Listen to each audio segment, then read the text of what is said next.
జరుగుతుందనేది కూడా మనకు ఇంకా తెలీదు, మనం చూడాల్సి ఉంటుంది. ఇంకా మూడో విషయం, అస్సలు మరుగున పడిపోతుంది అక్కడ ఇక్కడ సుప్రీంకోర్టులో ఎక్కడ చర్చకు రానిది, మహిళలను సెక్స్ వర్కర్లు అన్న వాళ్ళను వేశ్యలు అని వాళ్ళను ఒక నగరానికి లేదా ఇంకా కట్టాల్సిన ఒక రాజధానికి ముడిపెట్టి మాట్లాడడం అన్నది అదే ఎందుకు అంత అసంబద్ధంగా జరిగింది, అంత అభ్యంతరకరంగా జరిగింది. మహిళల యొక్క శ్రేయస్సు, మహిళల ఆరోగ్య రక్షణ, సెక్స్ వర్కర్ల పెరుగుదల వల్ల వస్తున్నటువంటి సామాజిక ప్రభావం, దాని గురించి మొత్తంలో ఎక్కడ చర్చకు రావట్లేదు.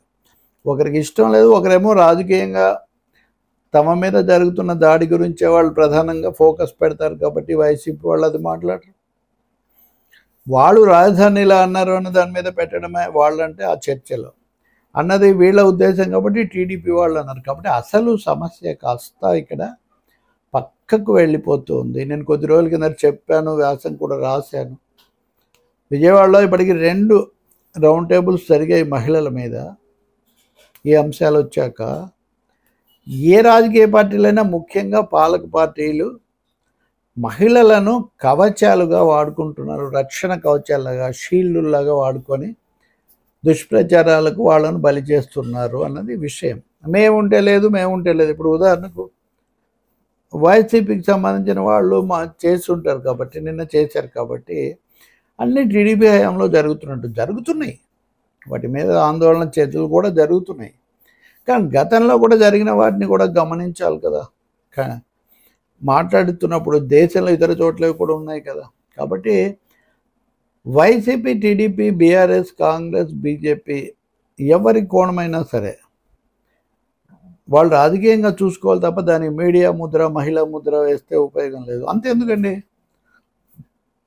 డిప్యూటీ స్పీకర్ రఘురామకృష్ణరాజు గారు, సిపిఎం రాష్ట్ర కార్యదర్శి కొమ్మినేని కాదు వి శ్రీనివాసరావును అన్నారు, చాలా దుర్భాషలు ఆడారు. వి శ్రీనివాసరావు ఏమో ఈయన మీద ఉన్న కోర్టు కేసులు, కంపెనీలకు సంబంధించిన ఆరోపణలు అవే ఆయన మాట్లాడారు. వ్యక్తిగతంగా ఆయన ఏం దూషించలేదు. కానీ ఈయన ఎంత అసభ్యంగా దాదాపు తిట్టారు. దాన్ని ఎవరైనా చేశారా? నేను చెప్పాను వాస్తవంగా. ఈ డిబేట్లో వాళ్ళు తప్పు మాట్లాడారన్న దాన్ని ఆధారం చేసుకొని మీరు జంతువులకు పుట్టారా అని ఇతరులు డిబేట్ చేశారు. దాన్ని ఎందుకు ఖండించలేదు? దాన్ని కూడా ఖండించాలి కదా. ఖండించడం ఒకటే కాదు, చక్కదిద్దే చర్యలు తీసుకోవాలి కదా. కాబట్టి మీడియా పెద్దలు కానీ మీడియా స్వేచ్ఛ గురించి మాట్లాడేవాళ్ళు కూడా ఆ స్వేచ్ఛ వైసీపీ కోణం, ఆ స్వేచ్ఛ టీడీపీ కోణం, ఆ స్వేచ్ఛ బీఆర్ఎస్ కోణం కాదు, ప్రజల కోణం, విస్తృతమైన కోణం ఉండాలన్నదే ఇక్కడ ముఖ్యమైన అంశం. ఇంకెవరో రెచ్చిపోయి నన్ను ఏదో తిట్టేస్తున్నారు అనుకుంటాను. అలా పెద్ద నాకు వచ్చే నష్టం లేదు. ఎట్టి పరిస్థితుల్లో ప్రత్యామ్నాయ మీడియా ప్రజాస్వామిక హక్కులు కాపాడాలని కోరుకునే వాళ్ళమే కానీ మహిళలనో లేదా మరొక అంశాన్నో పక్కదో పట్టించి అది భూతు పురాణాల్లాగా ఒకనొకరు తిట్టుకునే వ్యవహారంగా మారిస్తే దాన్ని ఎలాగో ఒప్పుకునే అవకాశం ఉండదు. ఇప్పుడు చర్య తీసుకోమని అందరూ అడిగారు. ఉన్న ఫలాన్ని అరెస్ట్ చేయండి అని ఎవరేం అడగలేదు. అది అరెస్ట్ నిలబడుతుందా లేదా అనేది కోర్టు నిర్ణయించాలి. ఇప్పుడు సుప్రీంకోర్టు కూడా మొదట ఆయన అరెస్టును వాళ్ళు ఏం మాట్లాడలేదు. A2గా ఉన్న ఈయన గురించి మాత్రమే వాళ్ళు అన్నారు. అది కూడా మళ్ళీ ట్రయల్ కోర్టుకు వదిలిపెట్టారు. బెయిల్ మాత్రమే వాళ్ళు ఇచ్చారు. కాబట్టి ఈ కేసులో ఇంకా రాజకీయ పరిణామాలు కోర్టులకు సంబంధించినవి నడుస్తూ ఉంటాయి. ఇవన్నీ అయిన తర్వాత కొంతమంది కింద పెట్టేస్తుంటారు. ఏం చెప్తున్నావు నీకంటే, ఏమని చెప్పడం అంటే జగన్నో చంద్రబాబునో పొగడడం లేదా తిట్టడం, ఇదే చెప్పడం అని వాళ్ళ ఉద్దేశం. I'm sorry,